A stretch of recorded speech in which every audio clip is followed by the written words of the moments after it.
சாய் பக்தர்களுக்கு என் அன்பு வணக்கங்கள். ஓம் சாய்ராம். என் அன்பு குழந்தையே, இன்று ஒரு விஷயத்தில் என்ன முடிவு எடுப்பது என்று குழம்பி போய் நிற்கும் சூழ்நிலை உனக்கு வரப்போகிறது. அதிலிருந்து உன்னை மீட்க வேண்டும் என்று தான் இப்பொழுது நான் உன்னிடம் பேசிக் கொண்டிருக்கிறேன். எக்காரணம் கொண்டு பாதையில் தள்ளிவிட்டு செல்லாதே. உன் வாழ்க்கையில் மிக முக்கியமான கட்டத்தில் நீ இப்பொழுது இருக்கப் போகிறாய்.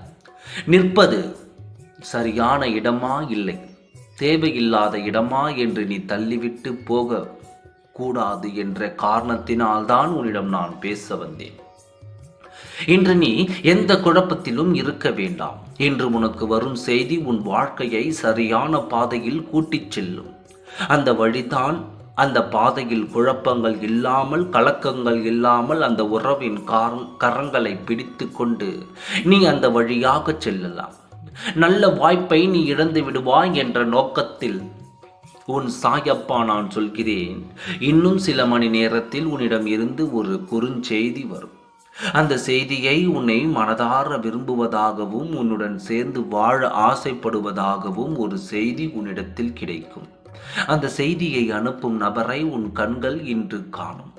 அந்த கண்கள் காணும் நேரத்தில் கண்களில் ஏதேனும் பயமோ கலக்கமோ இருந்தால் அந்த உறவு உனக்கு பிடிக்கவில்லை என்று ஒதுங்கி செல்லும். ஏனென்றால் அந்த உறவின் மனதில் நியாயமும் தர்மமும் நேர்மையும் ஒழுக்கங்கள் இருக்கும் உறவாகத்தான் இருக்கிறது. உனக்கு பிடிக்கவில்லை என்று தெரிந்த மறுகணமே ஒதுங்கிவிடும். உன்னை பிடிக்காமல் அல்ல, உனக்கு தொல்லைகள் கொடுக்க கூடாது, மேலும் உன்னை துன்புறுத்த கூடாது என்ற எண்ணத்தில் உன்னை விலகி நிற்க பார்க்க செய்யும்.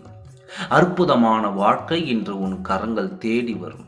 அதை தட்டி விட்டு விடாதே. நல்லதொரு வாழ்க்கையை இழக்கக்கூடாது என்ற நல்ல எண்ணத்தில் உன்னை தேடி வந்துள்ளேன். இந்த வாழ்க்கையை பெற்றுக்கொள்.